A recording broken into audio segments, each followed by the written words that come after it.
मैं डर से बिहार नहीं घुसता हूँ, चुपचाप जाता हूँ और चुपचाप भाग आता हूँ, नहीं ही जाता हूँ, बल्कि बिहार यूपी तो मैं घुसता ही नहीं। इतनी भीड़, इतने लोग, इतनी भीड़, इतने लोग हैरान आ रहे हैं। अगर लीक हो गया तो प्लेटफॉर्म जाम, सब जाम जाम जाम, साला अपना देह बचाना मुश्किल। गलती से एक बार मोतिहारी से गुजर रहा था मैं, लीक हो गया कि साहब जा रहे हैं बेतिया मोतिहारी, ट्रेन में हैं AC 2 में।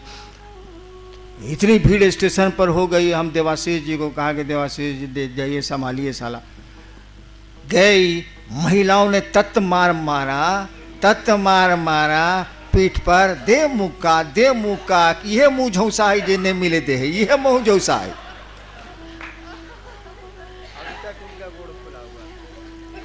सही घटना ऐसे टाटा में हो गया। मैं जा रहा था उड़ीसा, लीक हो गया कि साहब गुजर रहे हैं, फिर वहां भी वही स्थिति हो गई। तो देखिए, शुरू किया था, कोई नहीं था। मुझको याद है वो दिन जब 8-10 गुरु भाई आते थे और उनको खाना बना के खिलाना और उनके जूठे बर्तन साफ करना मेरी पत्नी किया करती थी। और मेरी पत्नी किस परिवार से आती हैं ये बताने की ज़रूरत नहीं, तब भी वो करती थी। यही भाव था कि लोग शिव को गुरु माने, शिव से जुड़ें, हमारे गुरु आपके भी गुरु हो जाएं, मेरा महादेव आपका भी महादेव हो जाए, यही भाव था। परिणाम तो उतरे। आपकी नीयत क्या है ये बहुत महत्वपूर्ण है। आप चाहते क्या हैं? अगर गुरु चर्चा से ये दिखलाना चाहते हैं कि आप बहुत बढ़िया ओरेटर हैं, बहुत बढ़िया वक्ता हैं, आगे नहीं बढ़िएगा आध्यात्म की दुनिया में। कम से कम एक घर तो छोड़ दीजिए ना भाई साहब, बाकी जो काम करते हैं करिए ना। हम कहां कुछ बोल रहे हैं, वो गुरु सुधारेंगे, लेकिन जिसको सुधारना है उसी को आप सुधारने लगते हैं, भारी मुश्किल है। वो गुरु आपको सुधारेगा, गुरु चेतना का परिमार्जन करते हैं, गुरु शिष्य को शिव से जोड़ते हैं, आप गुरु को ही सुधारने लगते हैं। अजीब स्थिति है आपकी। कौन कहता है कि आप पैसा नहीं कमाइए? आदमी का जीवन है तो पैसा नहीं कमाएगा, अर्थोपार्जन नहीं करेगा, वो करेगा ही क्या, खाएगा क्या वो?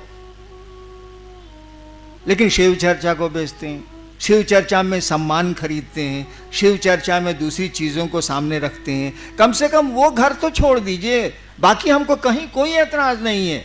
आप कहिएगा मैं बाकी चीजें दे सकता हूं, लेकिन छोड़िए तो पहले से ही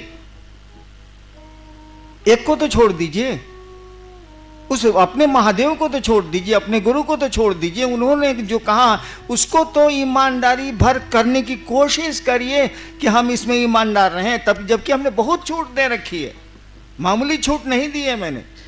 और मेरी छूट मैंने ही शुरू किया है ना, तो मेरी छूट यानी उस महादेव को, मेरी छूट को तो आदर देना ही होगा, उनको मानना ही होगा, क्योंकि शुरू मैंने किया है। तो मैं छूट दूं या रोकूं, यही लागू होगा। तो कम से कम उस महादेव को तो छोड़ दीजिए। कम से कम एक घर तो, कहा जाता है नहीं कि पहले के जमाने में कि एगो डाइन एगो घर छोड़ देती है। मैं जब श्मशान साधना करता था तो कपालिक साधना में एक बार एक महाप्रेत ने हमसे कहा कि एक फल छोड़ दो।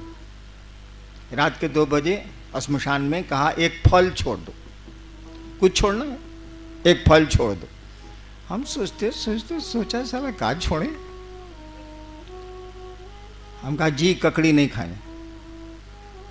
हम सोचा कि यह एगो है जिसको छोड़ा जा सकता है, ककड़ी नहीं खाए तो हो गया।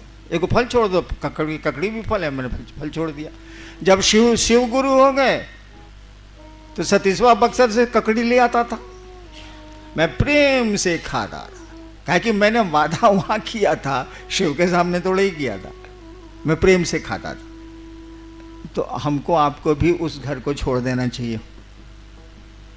जो गुरु कहते हैं उसको ईमानदारी से करने की कोशिश करिए, करिएगा, परिणाम आपको मिलेंगे। मिल रहे हैं तभी इतनी भीड़ है। कितना हुआ, कितने साल बीते हैं शिव चर्चा के, कितना वक्त गुजरा है। अरे कमरे से बाहर मैंने शिव चर्चा शुरू की थी 1990 में, 22 साल न हुआ है। 22 साल में बिहार यूपी में कौन गांव कौन गली बची हुई है? जहां शिव चर्चा नहीं होती है, परिणाम है तब ना है। हम लोग कहाँ जाते हैं, मैं तो आजकल निकलता भी नहीं।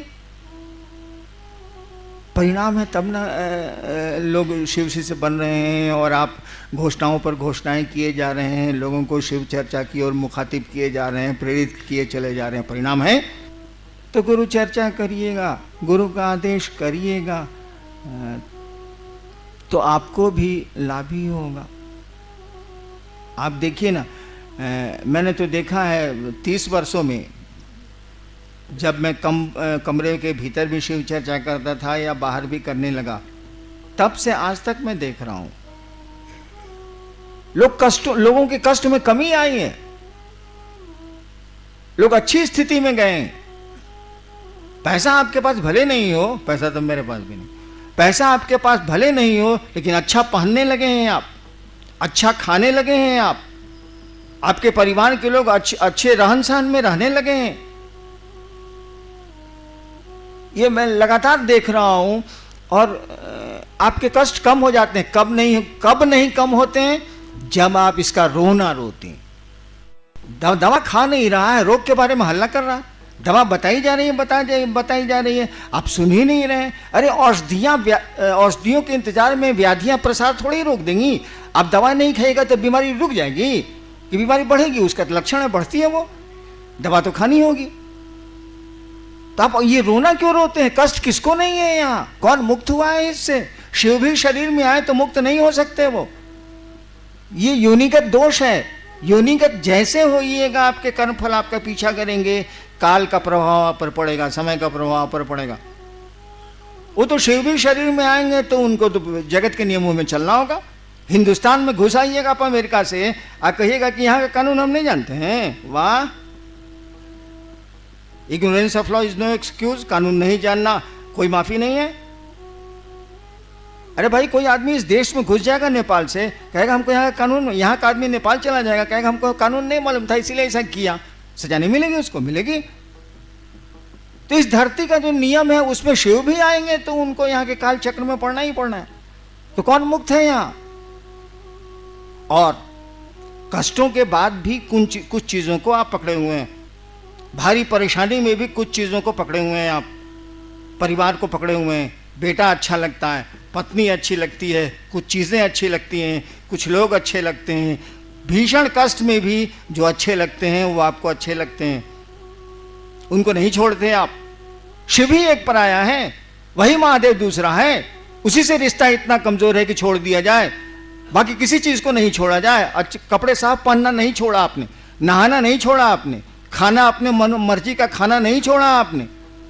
कष्ट है तो हैं, तब भी आप ऐसा करते हैं, व्यवस्था करते हैं आप। तो आपका गुरु ही इतना कमजोर रिश्ता रखिएगा तो कैसे चलेगा भाई साहब? धरती पर भी रखिएगा तो नहीं चलेगा। तो चलो, इतने कष्ट हैं, शिव भी रहेंगे तो क्या अंतर आएगा? इतनी परेशानियां हैं, एक हमारा गुरु भी रहेगा तो क्या अंतर आएगा? उसी में करेंगे। और करना शुरू करिए ना, वो दुख धीरे धीरे टूटते हैं, खत्म होने लगते हैं। कहा जाता है ना कि बनने में समय लगता है, टूटने में समय नहीं लगता है।